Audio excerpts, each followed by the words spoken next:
live from Houston, Texas, and Nashville.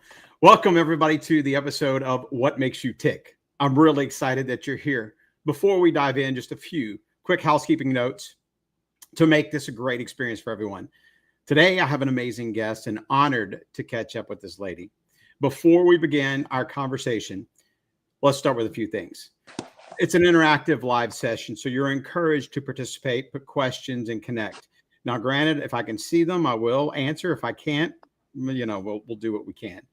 To have a question, just drop it in. If you have a question, just drop it in the chat. We'll bring key insights to the conversation. We'll use LinkedIn DM and the comment section for the events posting for any behind-the-scenes coordination. So feel free to message and any tech questions or any questions you may have. If you get disconnected, simply rejoin. LinkedIn occasionally bumps users off. We know many of you are listening while commuting, or at least we hope you are, and working.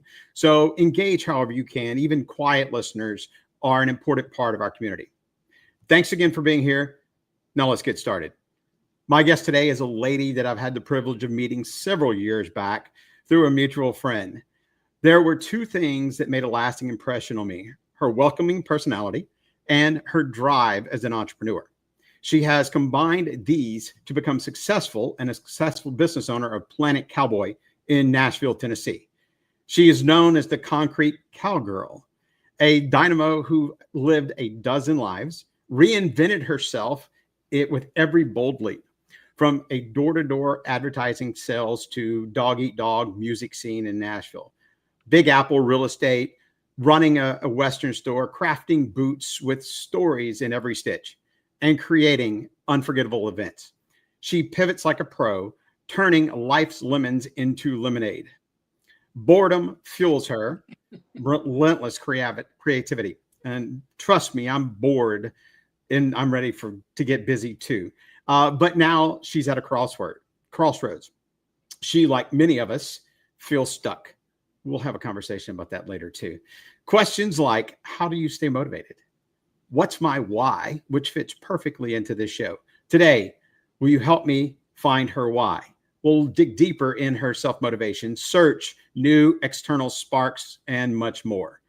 She gets to share her raw, honest journey towards crafting a brighter future for her and for you. Please help me unravel what drives her next. Welcome, Jaylin Ramer. How are you, man? Hi, good. Wow, what an introduction. Thank you so much. Yeah. So look, tell our audience and tell me, I know it's been a while since we've caught up. Love to hear a brief story about how you got there, your purpose, all that stuff. Yeah, I mean, I've been in Nashville. I can't believe it. It's been exactly 5 years. I got here in July of 2020 during COVID. Left New York after being locked up in Florida, came back and came through Nashville on my way back to New York and found a spot here by luck. And it was going to be my second spot. And I wound up just through a myriad of events. I just wound up closing New York on the spot and just moved my whole life to Nashville. It was tough in July of 2020 for sure. And I'm here and I'm thriving, doing great. I'm kicking ass.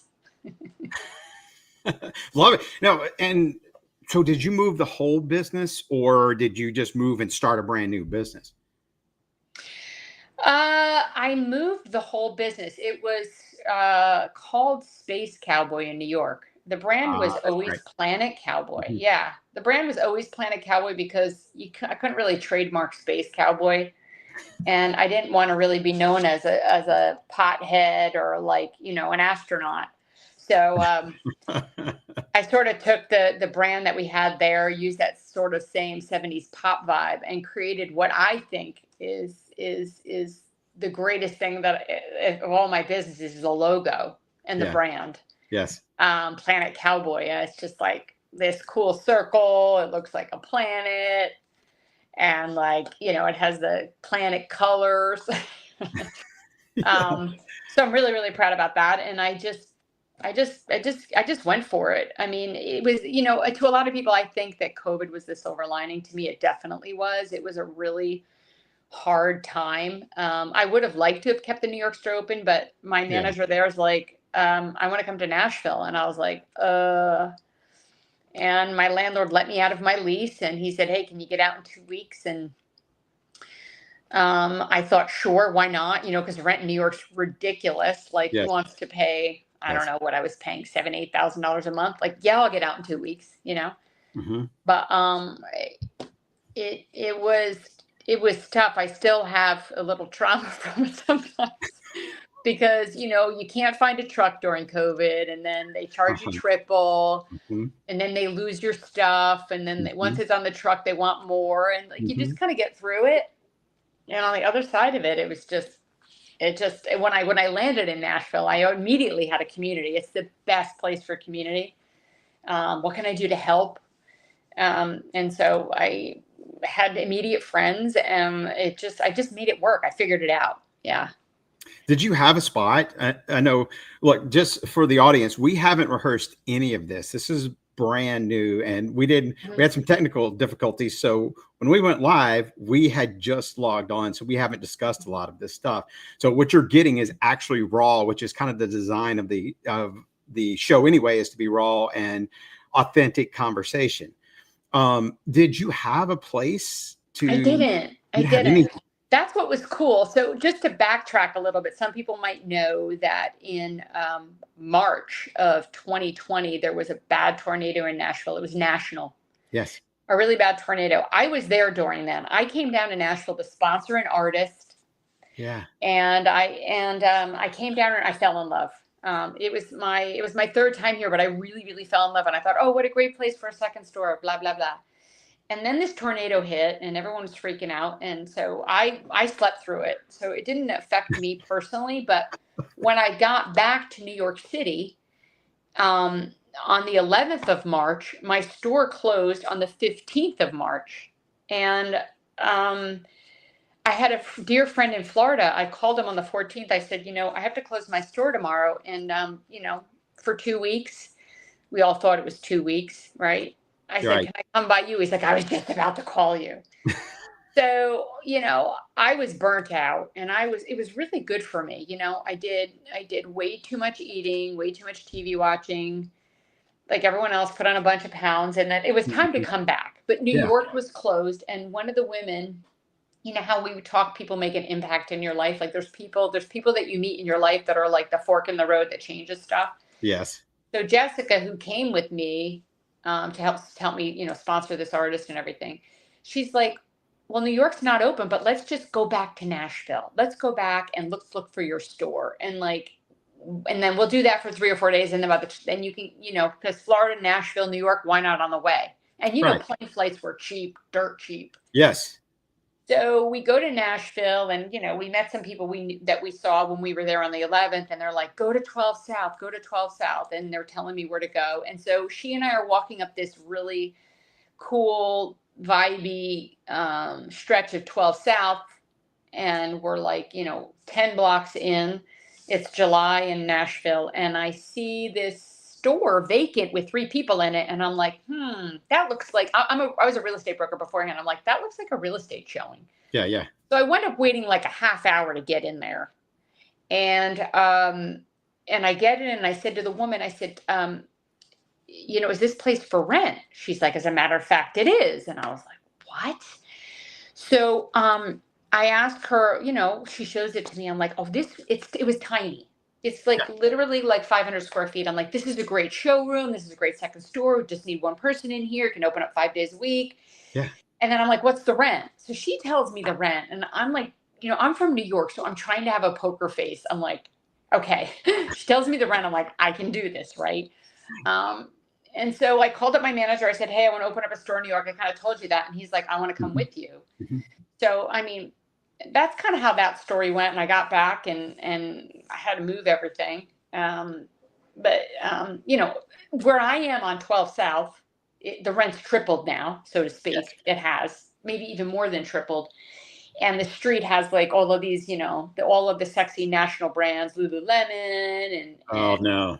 It kind of doesn't have that charm, but I feel really lucky. And it's like when you walk in my store, it's like this tiny little comfortable little, like everyone bumps into each other. Yes. But I make it work. And I mean, you had kind of mentioned events. I kind of, I'm looking for a second store eventually. Huh? How about But Houston? You can call it Space Cowboy. you could, yeah. You could. Yeah. Or, I mean, I was looking in Nashville, but yeah, maybe the third store would be out of Nashville. But yeah, like, I'm looking for that next spot. But until then, how did I expand? I came across events. Like, I mean, we could talk about it, but like, I got into, like, I mean, I got everything that I got into in my life, like even the boot business or the Yeah. Western business. It's like you meet people that have this impact. And I'm actually in the inquiry right now, like, where am I the cause of my life, or was my life based upon, a situation or a person that I met that was the fork in the road? Right. It's like, how do you meet your partner, right? And then you wind up having kids with them. But, for me, it's like my business has taken these different areas and roads based upon the people that I've met that have had an impact. So. See, and you're like, everything you're telling me is exactly what this podcast is about, is trust. Like, you trusted yourself and you just went for it. And then you sat that when you were there, it all gave you clarity into what you need. I guess so. It was tough to make that decision. I'm working on trusting my gut instinct more, but like the trust, like when you come, like the trust to like open up your business, like close your business in New York. I was there for 9 years. Yes. And I was in Soho, or right outside of Soho, a little place called Nolita, 2 blocks away.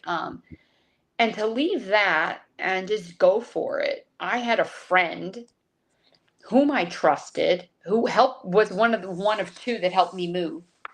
And I said to him, before he helped me move, I'm like, I don't know if I should do this, like leave New York and the opportunity and going on with the whole thing. And he said to me, you know what? He said, this is my advice to you. He's like, not my advice, but my question. And I trusted him. He said, if you were to move to Nashville and pack everything up and spend 2 weeks packing it up, and you moved to Nashville, you'd open up another store and it bombed and you weren't happy there and you didn't like it and you didn't make any friends and you were miserable, what would you do? Like, you took that risk, right? Yeah. Yeah. And I said to him, I'd move back to New York and just, because I know I'm successful there and I know I love it and I have friends and I have family and everything. So that was kind of like put me over that edge, and, Right. and that's kind of what I can relate to people out there. Like, I don't know if it's necessarily trust. Like, I trusted that the advice that he gave me, but when you take a risk in life and you can always go back, right? I mean, you can't do that if you decide to have a kid. I mean, obviously there's some permanent changes, but and I mean, I'm not interested in going back to New York. Like, it was the best thing ever, but that's what kind of put me over that edge. And then I called up my landlord and I was like, can I get out of this lease? It was COVID and he let me out of the lease. But yeah, I trusted what he said to me, and it made a huge impact in my life. Even to this day, I make decisions based upon, well, if that didn't work out, like, can I go back? Well, yeah.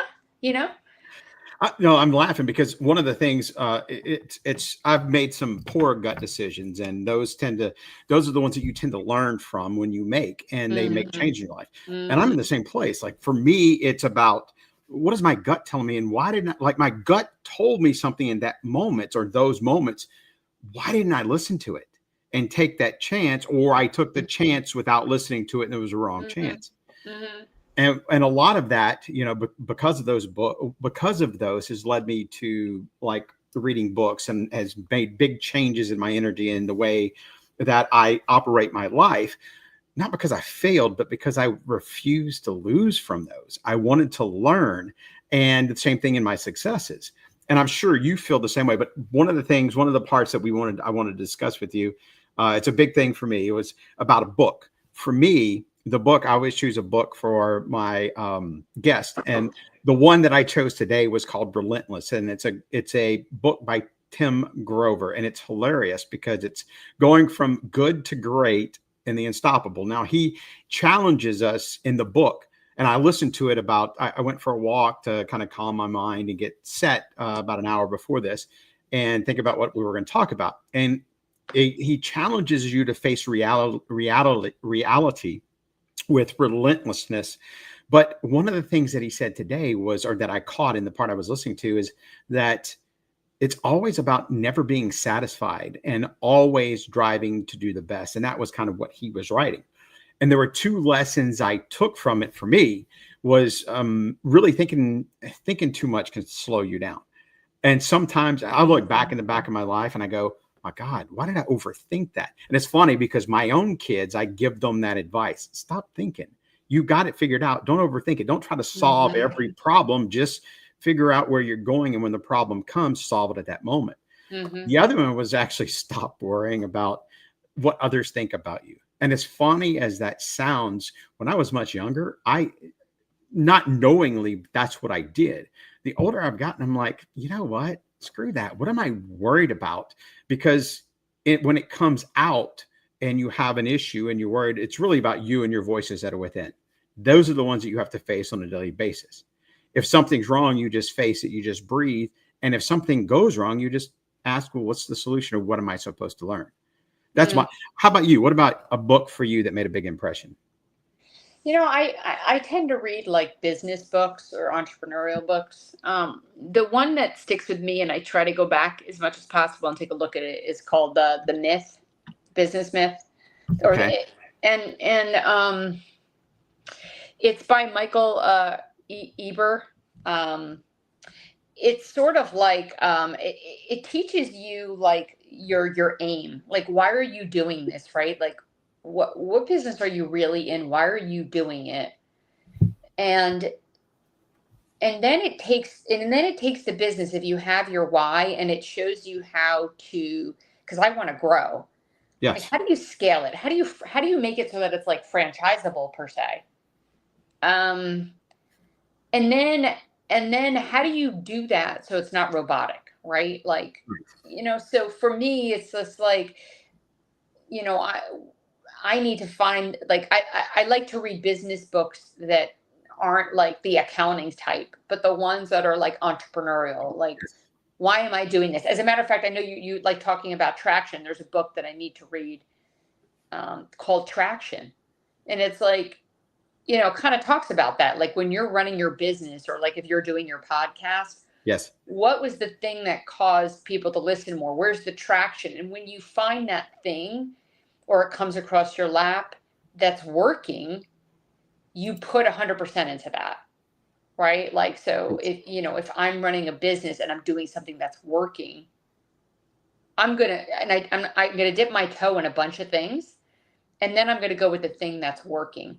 yes, The thing that gives me juice, the thing that gives my customers juice, the thing that causes ring ups in sales. yes. That's kind of where I've been successful. But this book has definitely helped me with my why. Like, what are you doing? Like, what are you doing this for? I know I'm stuck around that, but maybe that's why I'm reading the book, right? Because I'm like, I still need to like why am I doing this? You know?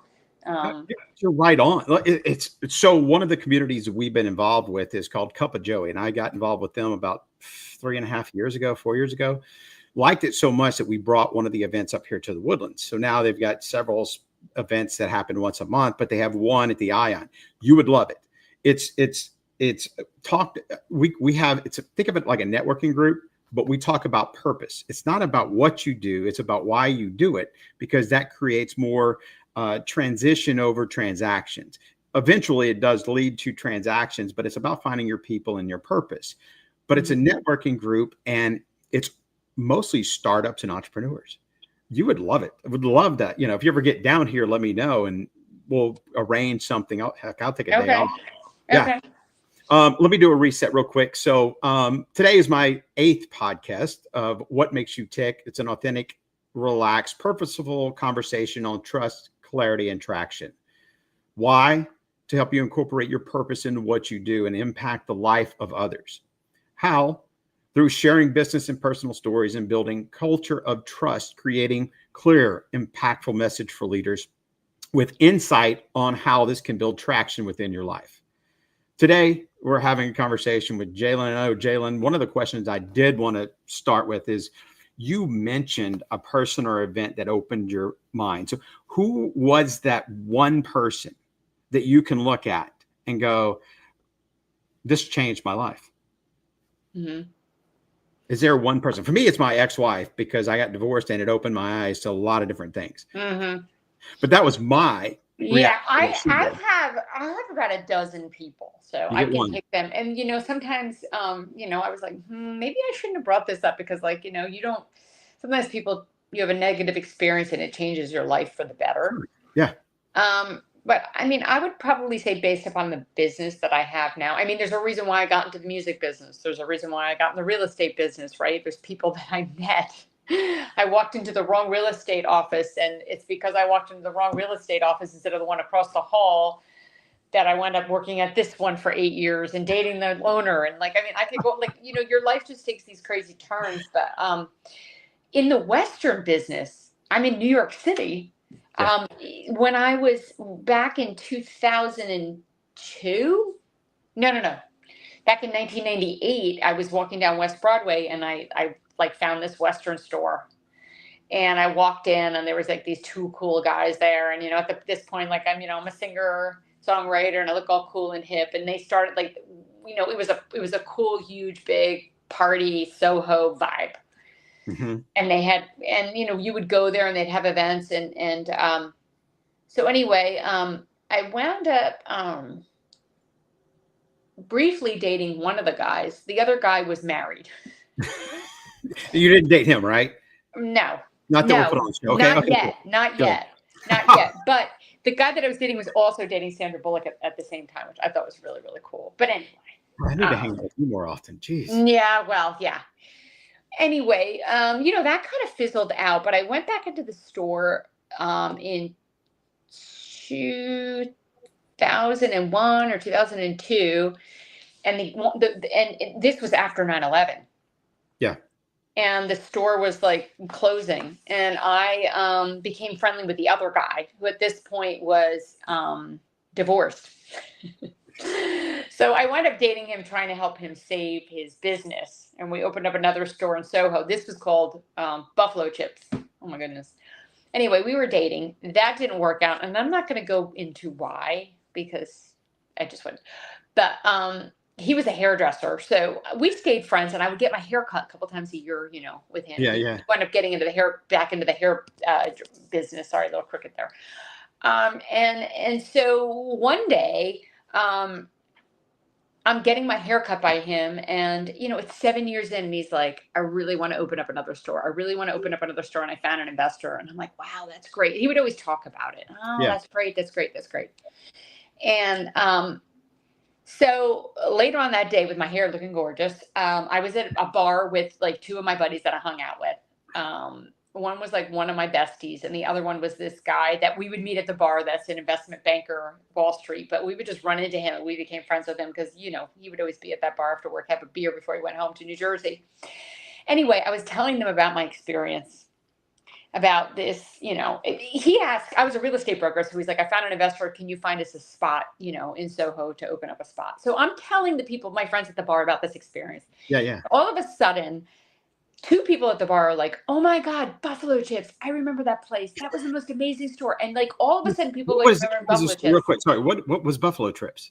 Buffalo Chips, which is cow dung. But the store for 15, it was the second store ever in Soho. It was called Buffalo Chips.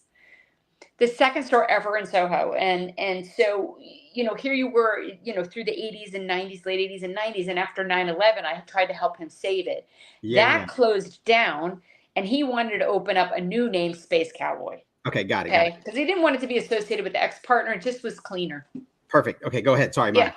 Oh, and so the people at the bar are like, I remember Buffalo Chips. Oh my God, blah, blah, blah. That was the greatest store ever. So all of a sudden, my two buddies I'm hanging out with, my bestie and the guy who was a friend of ours, investment banker, like, let's do a pop-up. Let's just do a pop-up. Can we do it? Can we get involved with you? Can we do this with you? And I was like, really? Like, this is my dream. Like, I don't want to be in real estate. This is what I really want to do. So we all throw in like 20, 30 grand, and we decide to do this pop-up. Well, anyway, lo and behold, the investment banker guy winds up backing out. And one day in a book I'll give you the back end of it, but for the most part, like, his wife wanted to get involved. Now we have five partners, right? And so we decided, you know what, let's go without him. So it was the three of us for a couple of years, and we opened up this store that turned into more than a pop-up. We just decided to go for it. And the one partner, Jody, he was an accountant and like a computer person. She was the perfect fit. But you know, a year or two in, we had some disagreeable differences with Jody, and which I won't get into, but it wound up just being Paul and I. Uh-huh. And you know, Paul had the background for 20 years, and here we were, but we're friends now, right? You know, Right. we had dated 7-8 years before. The funny part is he winds up dating my sister's best friend. It was really cute.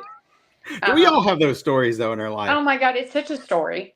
So we had some really good times, but it was a struggle. New York, the rent, didn't have like the hat bar cool stuff that I have now, and so anyway, we wound up buying Jody out.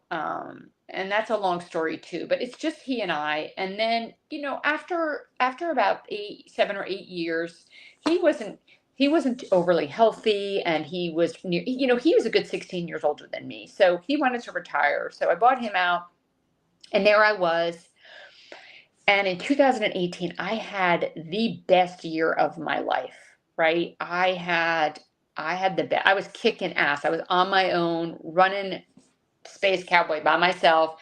Yeah. And starting to manufacture Planet Cowboy boots, right? Because I could trademark them. So I had the Planet Cowboy boots and Space Cowboy. And then 2019, kicking ass even at the next level. And then COVID happened, like everyone else. Like COVID happened, and but I was burnt out. You know, I was plugging away. I was a real estate broker in New York City for 12 years, and I was doing the retail for 9 years in New York, and it was time. You know, it was time for a change. And New York's a beautiful city, but it can, when you're older, it's tough, up and down the stairs, and so. And then this other part of the story that I told you, but that's kind of how I got into the business. So regarding the trust, or the person that changed your life, it would be Paul, who I met, and over the years, you know, he's the reason why I'm in this business, right? Like I always loved the archetype of a cowboy. I mean, when I was a little girl, I had my red cowboy boots, and I always loved cowboys. So I had an affinity for it anyway. But now, are you from New York? I'm from New Jersey. Okay, that's right. Not okay, because I had a good friend of mine that was from New Jersey. We had that conversation. So, but you're from. So, you know, how do you get into? That's the funny thing. Like being from. That's how people ask me, how do I get in the Western business in New York City? I'm like, it was a boy, right? So, you know, and I poured a lot of trust into his experience and his background, and a lot of it felt short. Like, you know, I don't need to get into the details, but you know, how do you build trust in when something disappoints you? Right. And I really think that from a spiritual perspective, like I was meant to meet him for a reason and learn the lessons that I learned. Yes. And I think that's what you could take from somebody that you lose trust from, or that lets you down, is what's the lesson, right? How did you grow? How did you become a better person? And I think that you can just forgive and love that person, and not carry the disappointment, or a grudge. I'm not a grudge holder. I think that's healthy. Yep. And that's just kind of, you know, where I'm at. I mean, I have a business that I love, and I'm really grateful that I met him. Right? Yeah. Like, yeah. No, and not only that, but like met Jody and met Sonny, who was the investment banker guy, and met these guys, and that I was in the bar in that moment, and that changed my life. Like they're the ones that say, why are we not doing this? And I was like, I don't know. No, and look, it's all about mindset, because everything that you're telling me is it's somebody influenced you and you let them influence. Negative, positive, there's a bunch of it in there. And it's so fun. I'm listening to you, and you keep seeing me do this and laugh, because I swear we're on the same page, and we haven't talked in a couple of years. If you read my post, one of my posts I just wrote, I think it's coming out this week, is exactly what you talked about. And one was last week about forgiveness, and how negative things happen in our life, positive things happen in your life. But you just ask, what am I supposed to learn here? What are you teaching me? If you're a faith believer, it's God. What are you trying to tell me here? And Can I tell you a really cool thing? Just one thing that was awesome is Sonny happened to visit Nashville. He had a conference, investment banker conference or whatever his gig is. And he called me up and say, "Hey, how you doing?" And he's like so proud of me. It's because of him that I did this. He believed in me and he said, "Let's invest," right? Like to him, it's like I'm an investment banker. Like we all put in 30 grand. To him, it's like, but what was really awesome is we're in downtown Nashville, honky tonk on Broadway. And I meet him down there. We're having a beer. And we leave and I'm like, "Hey, Sonny, I want to show you something." So, oh my God, I feel really emotional about it, but like, because he did come to the store, the day before, but I wasn't there. He was on 12 South and he visited the store and he's like, "I'm really proud of you and this and that and da da da." And so we're down on Broadway, have a drink. And I said, "Hey, Sonny, come with me. I want to show you something." So we're walking down Broadway. We're going a block or two. And I said, "Let's go in this store." And we walk in the store and we're looking at the shelves, right? And we're looking up and it's a big Western store, really big. Yeah. And I look up, I said, "Sonny, do you recognize that?" And he goes, "What?" He's like, "Oh my God, that's your boots." We're like in the #1 boot barn out of 460 boot barns in the United States. And there's the boot that I manufactured, that I designed in Boot Barn. Like I got a wholesale account there and I'm looking up at there and he is like, "Oh my God." He starts grabbing customers. He's like, "This is my friend's boot. She designed it. Oh my God, you got to try it on." Because he's such a salesman, Yeah, and then he's going around to all the staff. He's like, "You need to sell this boot." Anyway, it really touched me. Be offering bonuses at that time? I mean, come on. Yeah, right. It was just like such an amazing experience to say. And I looked at him, I said, "It's because of you that this happened." Yeah. It's you. And it was just a really beautiful moment, that I surprised him, and it was just really cool. Yeah. No, that's awesome. You walk into places like, I can't hear you. You can't hear me. You blacked out for a second. Hey, where'd you go? Are you there? Oh, yeah, I'm here. back. Can you Sorry, hear me? I lost it. I lost you for a second there. Yeah. No, you're good. You're good. I'm unprofessional anyway. So, but it's funny because I'll run into I run into kids all the time that I taught or coached. I've got a couple of kids that we've been fortunate enough to coach over the years as playing major leagues or played football. But some of the ones, there's a couple that I've run into recently. One last week was Charlie Warren, who played for me. Like I knew him in junior high. And the kid is now a chiropractic doctor. He played at Rice, played baseball. There's another kid I ran into who I would have never guessed is running a business, and he's running it well. Like he did nothing in class, but he found his purpose. He found something that he connected with, and he drove to it. And he's running a business. And then there's another kid that very similar, very quiet kid. And we're doing our networking stuff. When I had my business, we're doing our networking stuff and growing. And I go in and I go, "Oh my gosh, he was the president and started the Hispanic Chamber of Commerce here." Oh my goodness. Are you kidding? I mean, it's really awesome. Yeah. No, it's crazy to see all these kids that do stuff. So let me do a quick reset. Look, I want to thank you guys that are out there listening to our podcast, What Makes You Tick.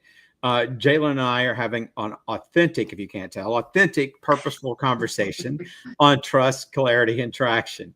If you have any questions or comments, please put your DM. I'd love to hear any engagement or have any engagement from our audience.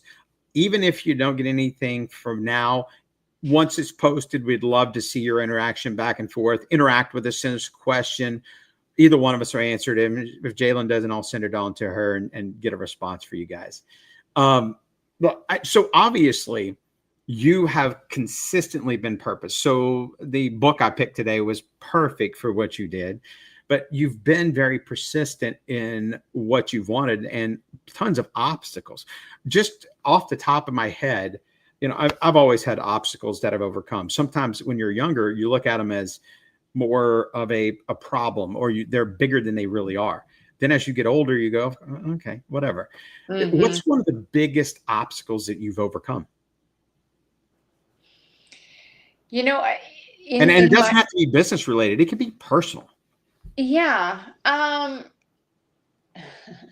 I mean, for me, the biggest obstacle is in my business is designing and manufacturing and getting a really good product. It has been an 8-year struggle, and it doesn't stop. And I haven't given up, and I've wanted to, and I've lost accounts. And, you create this sample, it's going to take you a month. It takes a year. You put the order in, you get it. It's not what you ordered. You made promises to people, and then you decide, well, I'm just going to go to. I get my stuff manufactured in Mexico mostly. Well, I'll just go every month and be on the job more, and then that doesn't make a difference. And then you hire people to help you, and that doesn't make a difference. And then the numbers get funky, and the it's not just that the product's not coming out right. It's just you don't get what you delivered. You feel like you got ripped off a lot. And I had a factory that I put a deposit down and it closed on me. I've had stuff that's shown up with nails in it. I mean, we check everything. I'm just saying that, like, it probably doesn't sound good for my product. You have to like, throw it out. And then you're like, why am I doing this? And then you got to start over again. Because I'm a luxury brand per se. And I have an affordable product. I'd love to manufacture everything in Texas, but not everybody wants to pay thousands of dollars for a handmade boot. And so it's just a super struggle, and I just haven't given up. I wonder some days why I haven't, but that's where I need to find my why and my burnout, Right. And the only thing that I could have come up with the other day is I was like really finding out, like, why am I doing this? Like, why do I keep manufacturing and making boots? Or I'll create a style and then like finally comes out 4 years later and I'm like, well, big deal. Like, I've been waiting for 4 years and now it's like not in style anymore. And why do I even want it? And I sell it anyway to the people that haven't seen it. It's brand new. Right. No, and they're all excited about it. You don't know it's new. Cowboy boots are classic, but I'm an artist at heart, right? Like I'm an entrepreneurial artist. I have my two sides of my brains, and I'm not using my creative brain. So I thought, well, why am I still doing this? Why am I still manufacturing boots? Why am I still making boots? And the answer that I came up with was so that I can make more, so that I can design more. Like, because I'm a creative person, I'm a creative soul. So it's like, if I don't sell, if I don't sell boots, I can't design more. Right. And it seems like such a small why, but for a creative, like, I need to create, so. No, and all of that. Look, that's your artist in you, and this is your painting, and your canvas is your boot, and that's what drives you. Everything else, like money has to pay the bills, and money is what gives us. But that's what drives you. That's your purpose. That's exactly what you need. So I mean, it's such a small thing, but it gives me some why. I mean, if your audience can help me figure out more of my why, that would be great. That's what I came up with, Look, my why, when we do our stuff, my why is based on trust, clarity, and traction. And whenever I always want to do stuff for the greater good. But whenever you're talking about buying stuff and getting it from Mexico and not getting the stuff you want, you can't pay it here in the US because it's too much. It's too expensive. But when you get that product and you've made those promises, tell me if I'm wrong, if I'm reading this wrong, but it hurts. It gets you here because of that trust and how important that is to you. Yeah, exactly. I lost a lot of trust, an extreme amount. And how do you recover from that? Well, and one of the things, again, get back on the horse. I'm working with 2 new factories now. I've been through many. And I just keep getting back on the horse. That's just what I'm doing. Like, and look, I had this conversation with my son the other day, and we were talking about trust, and he's got a friend, and he's actually started his own pressure washing business, and he's 19, and this came out of nowhere, and what he's done, I'm so amazed from what he's doing and the way he's doing it. Now, because I had a business that didn't work out, I've got a lot of experience. I can help him on the sales side and the business development side. And we were talking about trust. And my thing with trust is people trust, and then they get burned by it, and they get so, whether it's personal or business, they get so upset about it. All that does is show you where you're not supposed to be, or when it works out, it shows you where you're supposed to be. So read it as, this is a lesson I'm supposed to learn. You've got the characteristics I can't trust, so move on. You're not my people, move on. Or you get to see, this is my business, this is what I do, this is what I like, these people will work, these are my people. That's all trust is really built for. Mm-hmm. It's true. And I think it's true. I mean, listen, it makes you one of the special people in the world. Not everybody, loses trust and then gets back on the horse and trusts again, or learns the lesson and moves on and trusts the same person or new people, Yeah. I don't know if I got back on the horse again. I just keep telling myself that same thing. Okay. You know what I mean? Timothy chimes in and he says, I can understand Western wear being a sales. Notice my eyes are old, so when I read small print, I got to put my glasses on. Being a sales opportunity in New York, because not many wear boots there. But knowing you're moving to one of the biggest Western markets in the U.S., Nashville, Tennessee, were you ever afraid of being just another boot and Western manufacturer? Okay. The connection went out a little bit.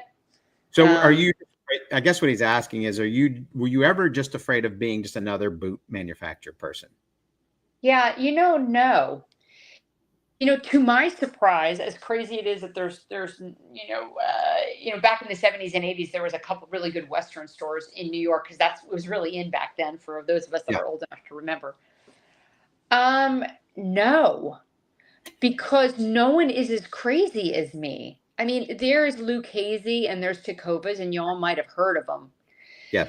And Boot Barn, but there's not really boutique stores that carry their own brand that the owner manufactures. And I do carry other handmade Texas boots, and they don't do it because they're not crazy. I mean, it's a very difficult business. I do custom orders sometimes. I do have boots in stock.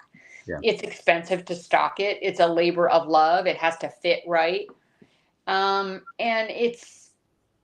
Knock on wood, New York was challenging for me. I'm much more profitable in Nashville. I'm always looking, and my strength is, how do I stand out from the competition, right? Like I'm not trying to be these guys. How am I different? And I think that's what I always work on and why I'm successful. Your personality stands out, and it stands out in your work too. Yeah. Thank you for saying that. But yeah, everyone tells me I don't even have the hat and all the stuff on today, but yes, I it's me, right? Like, and how do you clone yourself, right? How do you duplicate yourself when you're trying to scale? It's challenging. Look, I know we've only got a couple more minutes, and I never run to 45, and this conversation definitely is going to end at 5:45. So one of the things for me is, and you saw the conversation with my son about trust, and the way I believe in trust, and the way that I didn't always believe. It's one of those things that I've learned. So when I give advice to people ask me for advice. Like he and I talk he just moved out last week. And I'll share this with my audience. It was awesome because I'm watching him build his business. So he and I were going back and forth. And he still wanted to spend time with mom. So he would still spend a week with me, go to mom's for a week. And the last 2 weeks before he moved out, he said, look, I'm going to stay at mom because that's where my stuff is. I've moved. I'm in a spot where right now I want to simplify, and I'm looking at transitioning to, my kids are gone. I want to do something different. I want to move. I want to get into a different business. I want to do something different. So I shrunk, and I'm in a spot where I can be mobile, like you were talking about earlier. And he didn't have the space here. So he said, look, I'm going to stay a couple of weeks there. And when I helped him move the other day, last week, we're walking out to the car. I said, I'm leaving. He looks at me and goes, Dad, he said, I missed our conversations. I missed that 2 weeks. I didn't think it would be anything, but he said, I really missed those conversations. And it was not only just being a dad, but also being able to advise him on how to do sales. And like he called me yesterday and he had a question about his business. It was a 10-minute question that ended up being a 40-minute conversation. And those are the things that we talked about trust. I would give that advice to any young people or anybody is just because you trust somebody and they don't back it up or they don't honor it, it's just showing you who they are. It doesn't mean take it personal. And I think sometimes we take it personal. And in business, you can't. You know what I mean? Mm-hmm. Is there any advice that you consistently would give either a young person or anybody going into business, just even personal advice? You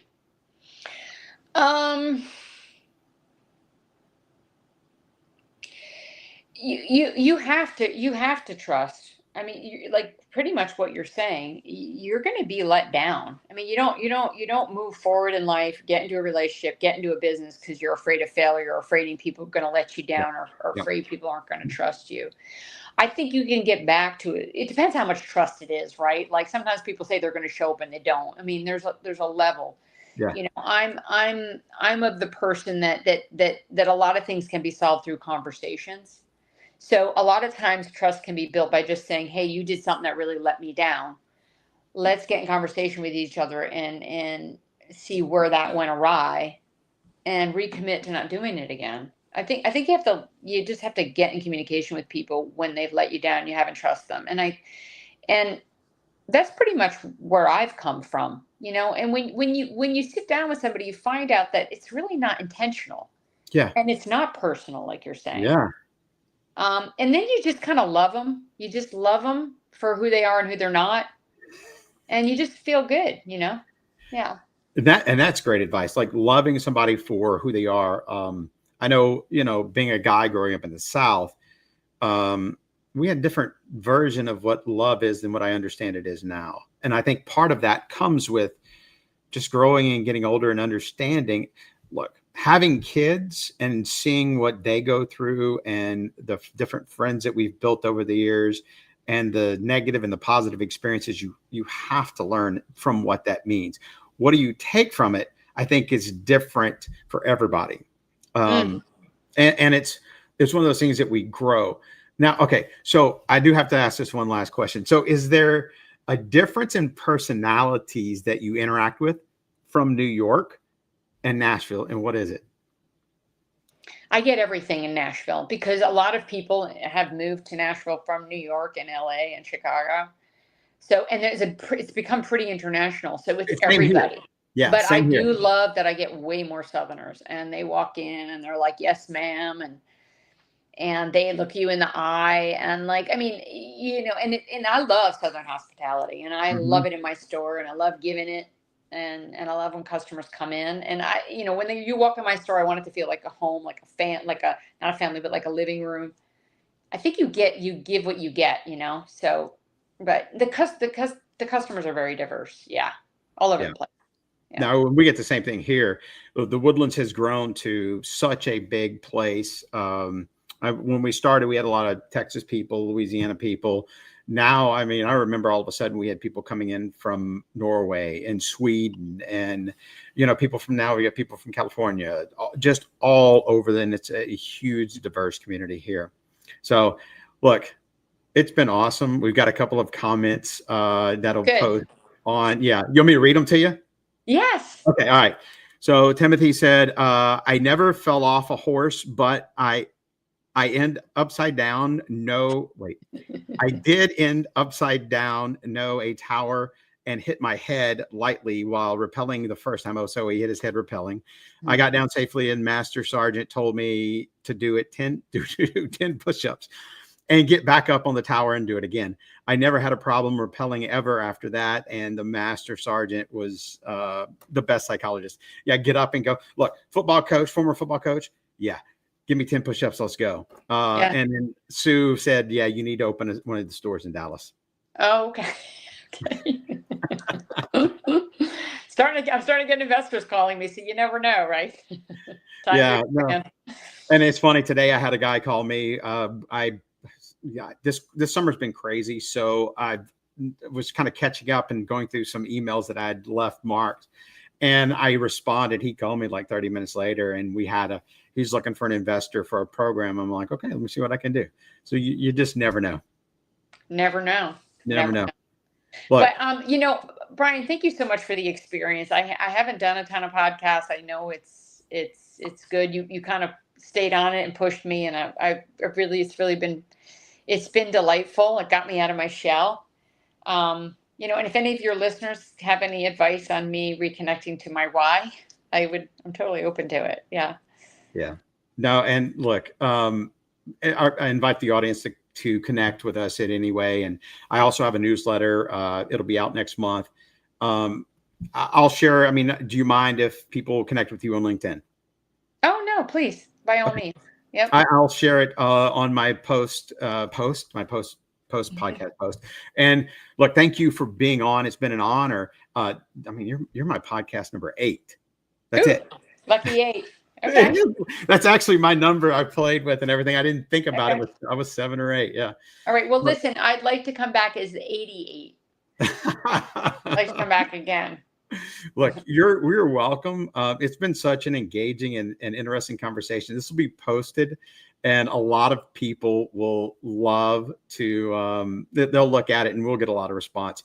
There's no doubt the response that I had previous. I've had more engagement with this post than I had anybody else. So I'm interested to see. There'll be a lot of people that will look at it and follow up. I'll post it on my feed. And we'll see where it goes. So, all right. And if anybody's in Nashville, come visit Planet Cowboy. Try on some boots. We do you can get your hat tricked out, feather and initials, and we do all that stuff. So come on down. So look, join me. Thank you so much. It's been an honor, and it's been, of course, engaging like I thought it would. To my audience, join me next week when we have a conversation with a guy by the name of Oleg. He has an interesting accent. We'll see if you can figure out where he's from. He's the founder of Rocket Network, and he's a great story. Ladies and gentlemen, have a fantastic week. See ya. Bye-bye. Adios.